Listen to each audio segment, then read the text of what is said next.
Jadi kalau pencarian itu memang dia fokus pada beberapa masalah yang masih sederhana, yang dimana kita bisa menggambarkannya pada ruang masalah menggunakan state diagram itu.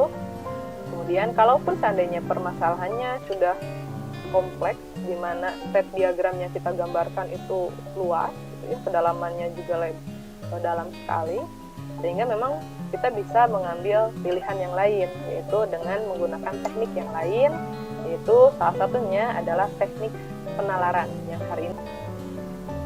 Nah, teknik penalaran ini akan kita awali dulu dengan kita memahami apa itu penalaran. Kita itu sebagai manusia pasti tiap hari itu menalar gitu.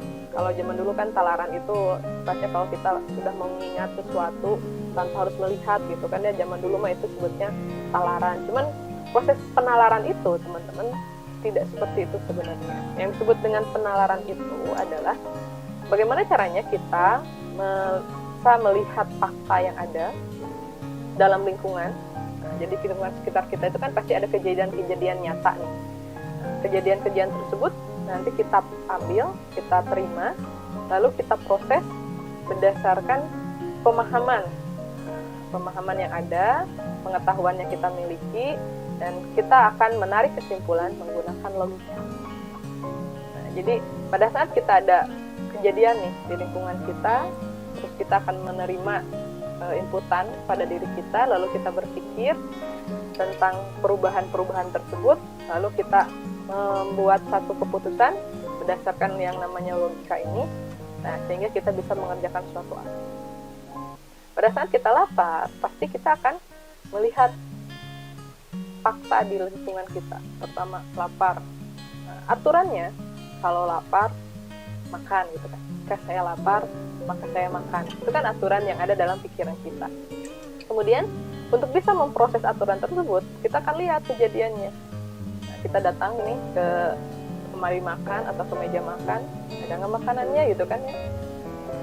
Kalau ada makanan, berarti logika pertama kita tadi, aturan kita pertama bisa dikerjakan. Nah, saya lapar, saya makan. Ada makanannya, ada, berarti saya bisa makan.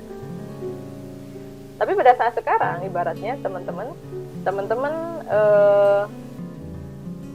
di meja makan itu nggak ada makanan, maka kita akan cek aturan selanjutnya.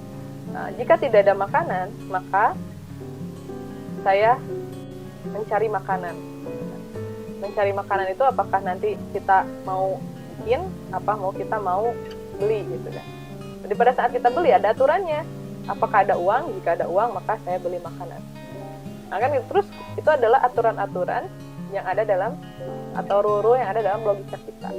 Cuman logika ini nanti aturan-aturan tersebut itu nanti kita akan melihat berdasarkan kejadian-kejadian yang ada di sekitar kita. Apakah makanannya ada, apakah uangnya ada, apakah tukang dagangnya ada, apakah tukang dagangnya dekat atau jauh. Itu kan adalah fakta-fakta yang ada di lingkungan kita.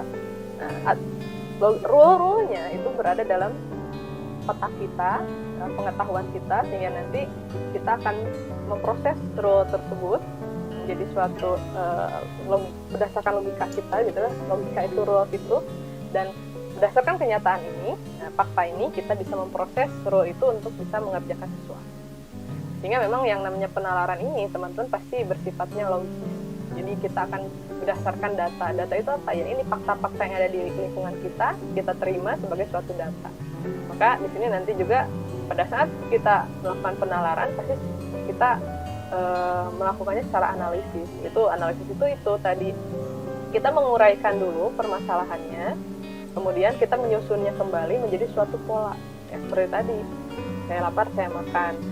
Jika ada makanan, langsung makan. Jika tidak, terus saya cek ada uang. Kalau ada uang, saya beli. Tidak ada uang, berarti buka kulkas.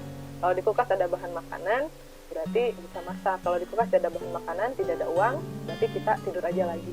Ya, makannya sambil mimpi saja. Ibaratnya itu adalah teknik analisis kita. Jadi kita menguraikan dulu permasalahan kita, menyusunnya kembali menjadi suatu pola.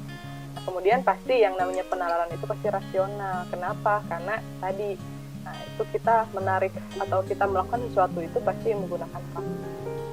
Nah, ini adalah penalaran secara alamiah yang manusia lakukan ya.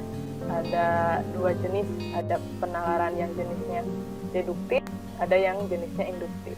Nah, kalau kita melakukan penalaran secara deduktif, di sini kita pasti akan memahami dulu sesuatu yang sifatnya umum, yang mungkin berlaku untuk semesta atau untuk himpunan yang banyak. Kemudian kita menemukan fakta yang sifatnya lebih spesifik atau lebih khusus yang menjadi bagian ataupun tidak bagian dari sini, baru kita bisa melakukan suatu kesimpulan. Jadi cara berpikir secara deduktif itu, teman-teman, adalah kita mengambil kesimpulan dari suatu yang umum, kemudian ditambah dengan satu fakta yang lebih khusus, sehingga di sini kita bisa mendapatkan suatu yang khusus lagi. Jadi kita mendapatkan suatu yang lebih spesifik, di mana kita awalnya berasal dari yang lebih umum. Nah, sedangkan kalau induktif itu kita berawal dari sesuatu yang khusus, kita kumpulkan dengan cukup banyak, jadi tidak bisa satu ya, minimalnya 2 ataupun lebih. Kemudian kita bikin suatu kesimpulan yang sifatnya umum, kita generalisasi dari premis-premis yang sifatnya khusus.